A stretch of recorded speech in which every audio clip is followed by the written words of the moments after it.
كتاب الله أحيانا وبالتوحيد أوصانا ففي قرآننا نور يضيء ظلام دنيانا.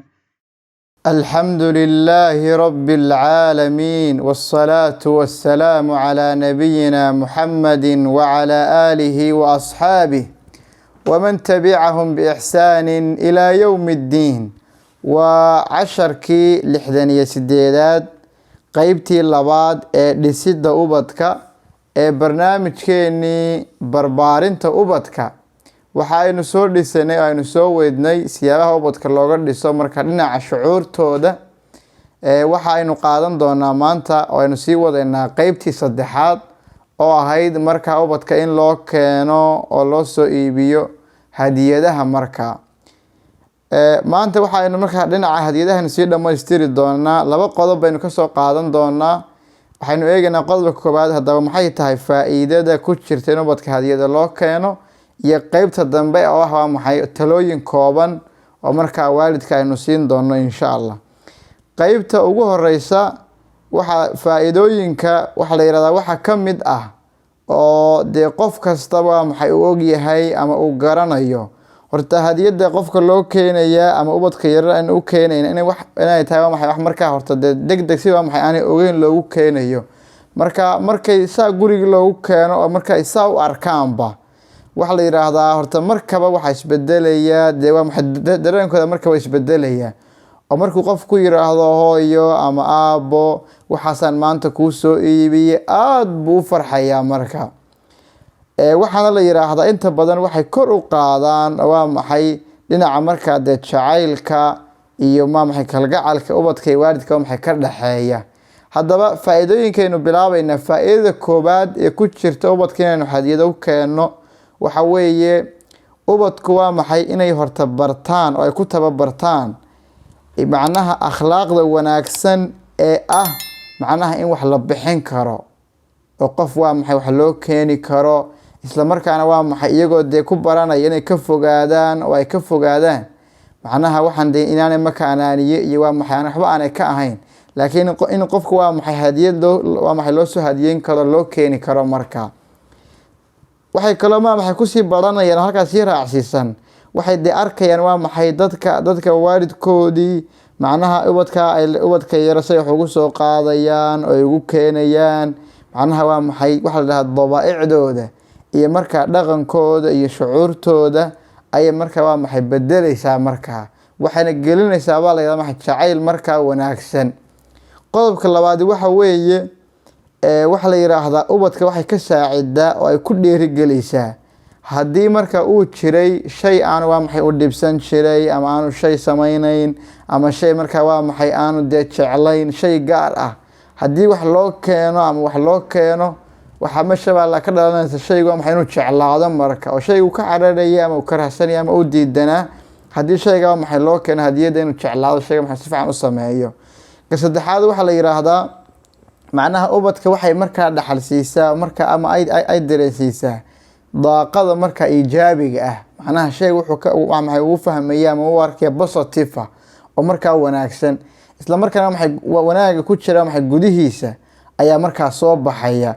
oo waxa la yiraahdaa markasta waa maxay wuxuu isna ku dadaalaya ama uu ku dhiiranaya oo u degdegayaa inuu isna wax bixiyo oo kale ama dadkii waa maxay wax la qaybsado. waxana waa maxay markasta maxay qalbigiisa ku yaraanaya iyo maxay urkiisa wax ku yaraanaya macnaha ama nacaybka ama xasadka ama xiqdiga ama qalbi adayga waxaasa ka baxaya. markuu arko aabihiisa wuxuu sidoo kaga farxinaya maanta haddana maalinta dambe isna wuxuu taas ku tababaranaya oo wuxuu jeclaanaya wax kasta wanaagsan inuu helo inuu isna waa maxay sii gudbiyo. marka ta afraad waxa la yiraahdaa waxaa jira 4 qaacido oo runtii aad u muhiim ah markaynu doonayno in ubadka maxay dareenkooda iyo shucuurtooda aynu dhisno. marka afartaa waxa la yiraahdaa waxa kamid ah baa la yiraahdaa horta in ubadka waa maxay la weydiiyo maada yaxtaaju hada الطفل, maxna ilmaha yar muxuu u baahan yahay, ilmaha yar muxuu doonayaa, ilmaha yar muxuu rabaa, maxana dhibaatadan culayskan waxaan u diidan yahay maxaa keenaya. hashawaata koobaad waxa kale la yiraahdaa waa maxay maada yuriidu hada الطفل, taa hore raacsan tahayo maxna ilmuhu muxuu doonayaa. marka saddexaad waxa weeye ilmahan yani muxuu xidhanayaa, macnaha muxuu jecel yahay, macnaha muxuu rabaa, macnaha wuxuu xidhanaya waa maxay. waa ta saddexaad.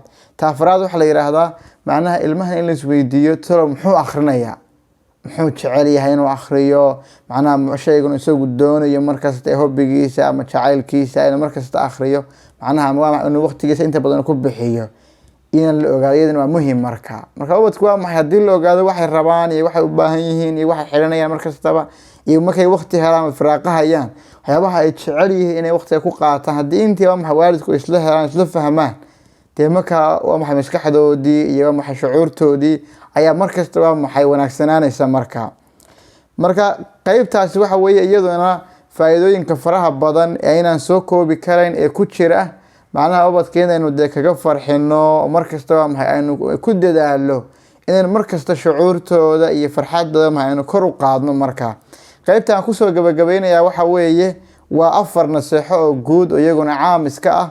qaybta ugu horeysa waxa weeye waalidka u sheegayna macnaha inaga culture-keena ama dhaqankeena ayaa waxa uu yahay qofku haddii uu guriga wax keenayo ama haddii wax soo qaadayo macnaha inuu shay qaaliya soo qaado, isla shayga waa maxay waqti badan la isticmaalayo. taa waxa ka fiican baa la yiraahdaa inaad shay yar iska jaban oo xilli kasta aad heli karaysid, markasta aad awoodi karin inaad soo qaadid. marka laakiin dad soo qaaday shay in badan ooli karay ilmihii in badan maanta ma ku ciyaaro, beri ku ciyaaro, wiiga dambe uu haysto uu akhriyo uu ka daalayaa. marka adiga si aan wax badan kharash badan kaaga bixin ama culays badan u dareemin ama wixii u karaahsan wax yar iska fudud markastaba wiigiiba labadii wiigba wax yar iska fudud u soo qaad. taasi waa maxay waa talada koobaad. waa maxay ta ku xigtaa waxa weeye iyaduna runtii inaga xaggeena aadka u saameynaysa aadkeena ugu badan waxa la yiraahdaa macnaha ma fiicna baa la yiraahdaa ama wax wanaagsan oo qurux badan maaha in ubadka lacag la siiyo.